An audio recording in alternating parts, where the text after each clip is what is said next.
చూసుకుంటా అంటుండు. ఆయన ఎందుకు వస్తాడు? ఆయన ఎట్లా వస్తాడు?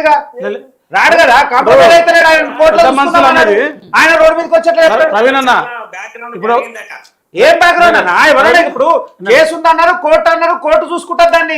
ఆ పిల్లగాడు చెప్పిండు కదా ఇలా సాయి ప్రెస్ మీట్ లో ఒక మీటింగ్ చెప్పిండు, ఇది మా ఇద్దరి మధ్య జరిగిన సంఘటన, దీనికి ఏం సంబంధం లేదు, మేము లీగల్ గా చూసుకుంటామని చెప్పిండు. లీగల్ గా చూపించుకున్నప్పుడు ఇక దాడి చేసినోడో చెట్ల మాట్లాడతాడు, దాడి చేసినోడికి ఏం సంబంధం?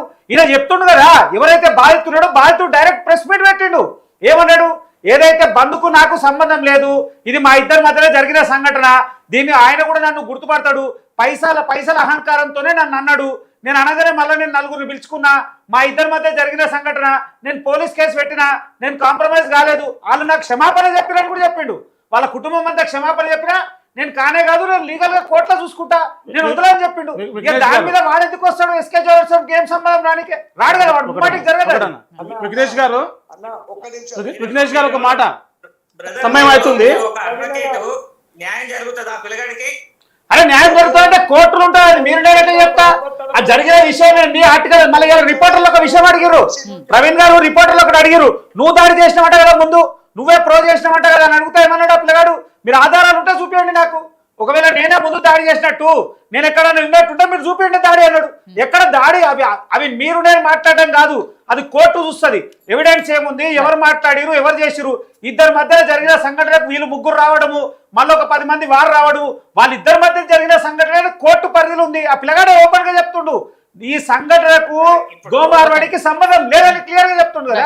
అయితే ప్రవీణ్ గారు ఇక్కడ సరే, అది వాళ్ళిద్దరి మధ్య వ్యక్తిగత విషయమో ఇంకేదో. ఇంకోటి వీళ్ళు ఒకరినొకరు పరస్పరంగా గుర్తు కూడా పడతారట. ఆ పిల్లగాడు చెప్తుండు, సాయి నన్ను గుర్తుపడతాడు కూడా అని అంటుండు కదా. గుర్తుపట్టండి ఎట్లా మాట్లాడతారు? గుర్తుపడతాం మేము ఇద్దరం అంటారు, అంటే పరస్పరంగా ఇద్దరి మధ్యలో జరిగిన సంఘటన అది. రైట్, ఒక నిమిషం. సరే ప్రవీణ్ గారు, అది వాళ్ళిద్దరి మధ్య వ్యక్తిగత విషయమా ఇంకేదా అన్నది వస్తే, ఇక్కడ మన పోరాటం, మీలాంటి వాళ్ళు చేసే పోరాటం ఏంటి అంటే, ఏదైతే మార్వాడీలు నకిలీ దందా చేస్తున్నారో, బిల్లుల పేరుతో మోసం చేస్తున్నారో, ఇవన్నీ కూడా మీరు మాట్లాడుతున్నారు కాబట్టి వాటికి చట్టపరంగా యాక్షన్ తీసుకోండి. అంత మాత్రాన మార్వాడి గో బ్యాక్ అని పిలుపునివ్వటం కరెక్ట్ కాదు అనేది ఇందాక నుంచి జిగ్నేష్ గారు అంటున్నారు. నిజంగా ఎవరైతే మీకు బిల్లులు ఇవ్వట్లేదో వాళ్ళని అడిగే రైట్ మీకుంది, వాళ్ళ మీద కంప్లైంట్ చేసే రైట్ మీకుంది. ఏ వ్యవస్థ పనిచేస్తుందని ఫిర్యాదు చేయాలి. జిఎస్టీ ఆఫీసర్లకు తెలియదా వాళ్ళు బిల్లు ఇయ్యారని? జిఎస్టీ లేదు మాలకు అనేది జిఎస్టీ ఆఫీసర్లకు తెలియదా?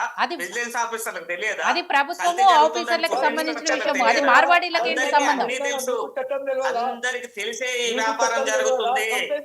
అంటే కంప్లైంట్ ఇస్తేనే పని చేస్తాయి మన వ్యవస్థలు, కంప్లైంట్ ఇవ్వకపోతే పని చేయరా? అధికారులు ఉన్నది ఎందుకండి? అధికారులు ఏం చేస్తున్నారు? అన్నా ప్రవీణ్ అన్న, మన వ్యవస్థ కాదు కదా, ప్రభుత్వమే చేసేది కదా. మనం ఇద్దరం కూర్చొని చేయగలుగుతావా? మనం ఇద్దరం కూర్చొని ప్రభుత్వాన్ని అంటున్నా. ప్రభుత్వం మరే మీ జిఎస్టీ లేని మాల్ అమ్ముతే ఎందుకు మీ దగ్గర రావట్లేదు? భారతదేశం మనది.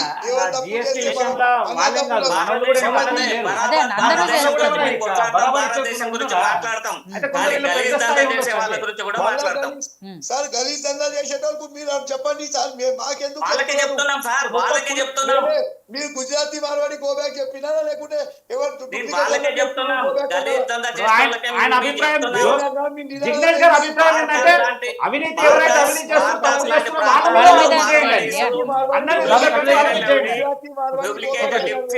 డూప్లికేట్ సబ్బులు తయారు చేసి కూడా అమ్ముతున్నారు.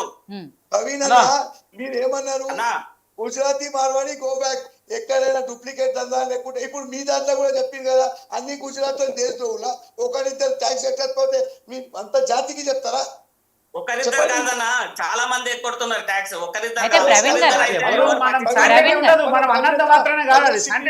అప్పుడు మనం అనాల్సి జిగ్నేష్ గారు అనేది ఏంటంటే,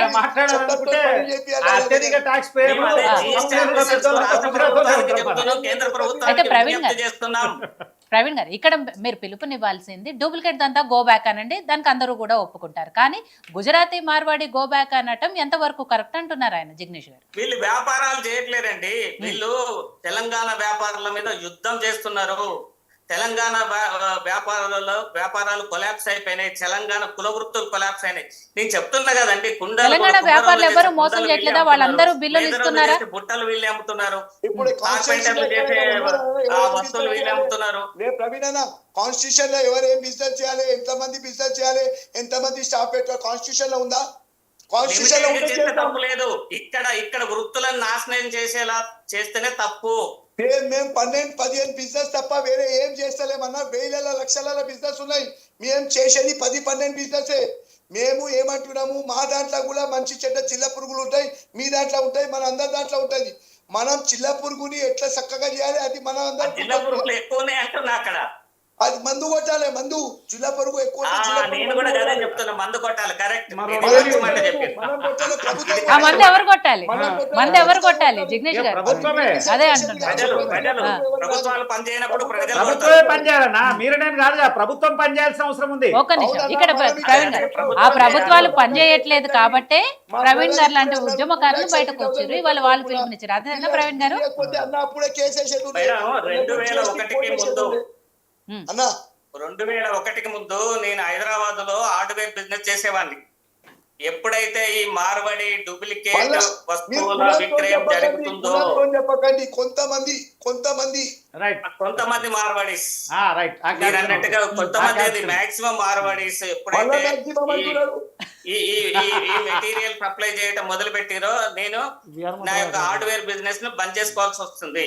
ఒక బిల్డర్ వినండి బ్రదర్, ఎవరికి ఉండదు. ఒక బిల్డర్ 1.5 కోటి రూపాయలు పెట్టి ఒక బిల్డింగ్ కడితే 1 కోటి రూపాయలు ఈ యొక్క రాజస్థాన్ గుజరాతీ వాళ్ళ దగ్గరనే పని చేయాల్సి వస్తుంది. వీళ్ళకి 30% మార్జిన్ ఉంటే 30 లక్షల కోటి రూపాయలకు వీళ్ళకే పోతుండే. ఇంకెక్కడ బిజినెస్ అంటే ధరలతో పోటీ పడలేకపోతున్నారు తెలంగాణ వ్యాపారులు. తెలంగాణలో బిజినెస్ లేదు. బిల్డర్ దగ్గర ఇవ్వండి, ఆ బిల్డర్ 1 కోటి రూపాయలు పర్చేజ్ చేస్తే. ప్రవీణ్ అన్న ఒక్క సెకండ్, గుజరాతీ మార్వాడి తెలంగాణలో ఎట్లా చేస్తున్నా, దేశం అంతా గుజరాతీ మార్వాడి ఉన్నారు. వేరే జాగాలో ఎట్లాంటి కంప్లైంట్ ఎందుకు వస్తలేదు మీరు చెప్పండి. గుజరాతీ మార్వాడి లేని దేశం చేస్తున్నావా ఈ పని? మేము ప్రవీణ్ అన్న దీనికి సమాధానం చెప్పండి. ఇది మేము ఖాళీ తెలంగాణలో చేస్తున్నామా గుజరాతీ మార్వాడి, లేకుంటే దేశం అంతా ప్రపంచంలో గుజరాతీ మార్వాడి ఉన్నారు? ఉగండాలో ఎల్లగొట్టిరు అట్లే అంటారు. అక్కడ ప్రజల అస్తిత్వాన్ని దెబ్బతీస్తే ఖచ్చితంగా తిరుగుబాటు వస్తుంది. స్థానికులకి ఇప్పుడు తెలంగాణ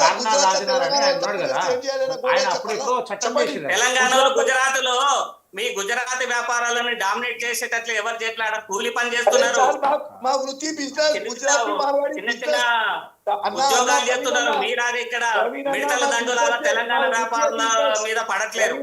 ప్రవీణ్ అన్న, మేము చిన్నప్పటి నుంచి చదువు తక్కువ ఉండి మేము కూడా గవర్నమెంట్ జాబ్ చేస్తుండే. మా చదువు తక్కువ ఉండే కానీ బిజినెస్ చేస్తున్నాము. ఇప్పుడు మా అన్నయ్య చెప్పిండు 2,80,000 సామాన్ కొనుక్కున్నాడు. బిల్ ఇవ్వకపోతే ఆయనకు డైరెక్ట్ మీకు చదువు ఎక్కడ తక్కువ ఉన్నది సార్? చదువు ఎక్కడ తక్కువ ఉన్నది? ఆయనకు ఇన్కమ్ ట్యాక్స్, సెల్ ట్యాక్స్ వస్తుండే. మనం ఏం చేస్తాం? బ్యాంకులకు అప్పులు తీసుకొని ఎక్కొట్టడం మీకు తెలిసినంత మాకేం తెలుస్తుంది? మాకు అప్పులు కూడా ఇయ్యారు బ్యాంకులు మాకు అప్పులు కూడా ఇయ్యారు. మేము ఇప్పుడు ఉరి చేసుకోవాలా? గుజరాతీ మార్వాళ్ళు అందరూ ఉరి చేసుకోవాలి. ఆ తప్పు మాటలు మేము మాట్లాడము. ఆ తప్పుల మాటలు మేము చెప్పే ఇట్లా కాకుండా ఇట్లా చెప్పతో కొడుతున్నారు. మీరు అనేది అన్ని అంటున్నారు. మళ్ళా మేము ఇట్లా అంటే మీరు మా కొట్ట ప్రాబ్లం లేదు, మీరు మా భక్తుల మీద కొట్టే ప్రాబ్లం లేదు. మీరు తప్పు చేస్తున్నారు అంటే ఇబ్బంది అవుతుంది. ప్రవీణ్ అన్న మొత్తం చెడ్డ పని కానీ మొత్తం గుజరాతీ మార్వాడి తప్ప ఎవరు చేస్తలేదా? మీరు ఫస్ట్ దానికి సమాధానం చెప్పండి. మేము గుజరాతీ మార్వాడి ఎందుకంటే మీరు పొద్దున పోదామా? మా వైశ్యుల షాపులకు మీ షాపులకు ఇదే యోయో టీవీ వాళ్ళని తీసుకొని పోదామా? ఎవరు చేస్తున్నారు చూద్దామా? పోదాం పండి. రూప్ బజార్ లో 2+2 డూప్లికేట్ మాల్ ఉన్నదో లేదో నేను ప్రూఫ్ చేస్తా. గోషమాల్ పోదాం, బేగం బజార్ పోదాం. ప్రవీణ్ గారు లేదు అని కూడా లేదని కూడా జిగ్నేష్ గారు కూడా అనట్లేదు కదా. అది నేను గుజరాత్ గల్లీ పోదాం, లేదా ప్రవీణ్ అన్న అది మా వైశ్యుల దగ్గర కూడా పోదాం, మా వైశ్యుల దగ్గర కూడా పోదాం. ప్రవీణ్ అన్న అది పని ఎవరిది? రేటు కొట్టేది, డూప్లికేట్ చేసేది, దానికి పరిష్కారం చట్టం ఎవరిది? చట్టం చేయాలి కదా పని. మీరు గొడవలు అయిపోతుంది. మనం ఇద్దరం పోతే కొట్టుకొని వస్తాము. అది దానికి ఒక డిపార్ట్మెంట్ ఉంటుంది. మన ఇద్దరం మంచిగా పోదాం. అదే జిఎస్టీ ఆఫీసర్లను అదే విజిలెన్స్ ఆఫీసర్లను తీసుకొని మా వైశ్యుల దుకాణాల దగ్గరికి, మీ దుకాణాల దగ్గరికి పోదాం. రేపు పొద్దున డూప్లికేట్ మాల్ దొరకకపోతే ముక్కు నేలకు రాస్తాం మేము. కల్తీ సరుకు దొరకకపోతే ముక్కు నేలకు ప్రవీణ్ గారు, జిగ్నేష్ గారు అదే వైశ్య సామాజిక వర్గానికి సంబంధించిన ప్రేమ్ గాంధీ గారు ఉన్నారు, ఒకసారి మాట్లాడు. ప్రవీణ్ గారు మీ దగ్గర కూడా మంచి వాళ్ళు లేకపోతే మన దాంట్లో కూడా వేరే వాళ్ళు ఎట్లా పెట్టి అందరు మొత్తం వయసులో కరెక్ట్ దందా చేస్తున్నారు. పర్సెంటేజ్ 100% మా వయసులో నీతిగానే బిజినెస్ చేస్తారు. రైట్, అందుకే అంటున్నాను. అదే వైశ్య సామాజిక వర్గానికి సంబంధించిన వాళ్ళు ఉన్నారు. ప్రేమ్ గాంధీ గారు ఉన్నారు, మాట్లాడండి ఒక్క నిమిషం. మీరు కలవరు సార్. ప్రవీణ్ గారు ఒక్క నిమిషం. మాకు కొమ్ములు ఉన్నాయి సార్, మేము మనుషుల మా కొమ్ములు మాకు మేము ఎందుకు కలుస్తాం? రైట్, ఒక్క నిమిషం. మీరు గోవుని మాట్లాడరు కానీ తెలంగాణ మహిళని మాట్లాడన్నారు మీరు. లేదు మేడం, నేను మాట్లాడేది ఏంటంటే మీరు అన్ని తప్పు దందాలు చేస్తున్నారు. గో బ్యాక్, ఎందుకంటే మన మైండ్ లో ఒకటి అయిపోయింది, Gujarati Marwadi go back, Gujarati Marwadi go back, Gujarati Marwadi ఒక ఉద్దేశం. జిగ్నేష్ గారు ఒక్క నిమిషం. ప్రవీణ్ గారు ఒక్క నిమిషం. ప్రేమ్ గాంధీ గారు, తెలుగులో బిల్లులు ఇచ్చి తెలుగులో కోడ్ రాయండి, అప్పుడు మీకు కథ తెలుస్తుంది. మార్వాడీల వ్యాపారం వల్ల వైశ్యులు దెబ్బతిన్నారు. ఏదైతే వైశ్య వృత్తి మనకి మొదటి నుంచి కూడా కొంత వ్యాపారాలు చేసుకునేవాళ్ళు, వాళ్ళందరూ కూడా ఈ రోజు దెబ్బతిన్నారు. మార్వాడీలు ఇచ్చే రేట్లకి చెప్తాం. జిగ్నేష్ భాయ్, ఒక 2 minute, Jignesh. 2 minute, 2 minute, Jignesh bhai, Jignesh bhai 2 minute, 2 minute.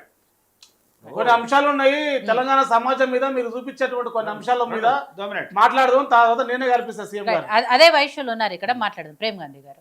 So ఆ రేట్లు ఏవైతే ఉన్నాయో మార్వాడీలు ఇచ్చే రేట్లకి ఇక్కడ వైశ్యులు మన వాళ్ళు వ్యాపారం చేసుకునే వాళ్ళకి ఇచ్చే రేట్లకి చాలా తేడా ఉంటుంది. వాళ్ళు నకిలీ మాల అమ్ముతూ తక్కువ రేటుకి ఇవ్వటం వల్ల మన వ్యాపారం దెబ్బతింటుంది, మన పొట్ట కొడుతున్నారు అనేది ప్రవీణ్ కుమార్ గారి వాదన. అయితే వారు ప్రవీణ్ గారు చెప్పే విషయాల్లో నేను ఏకేపిస్తాను. ఎందుకు ఏకేపిస్తానంటే ప్రత్యక్షంగా చూసిన, మీరు చాలా సంవత్సరాలు చూడండి, భారతదేశానికి స్వాతంత్రం వచ్చినప్పటి నుంచి లేదా దానికన్నా ముందు ఇవాళ కూడా మీరు కొన్ని గ్రామీణ ప్రాంతాలు పోతే జిగ్నేష్ భాయ్ గారు రమ్మని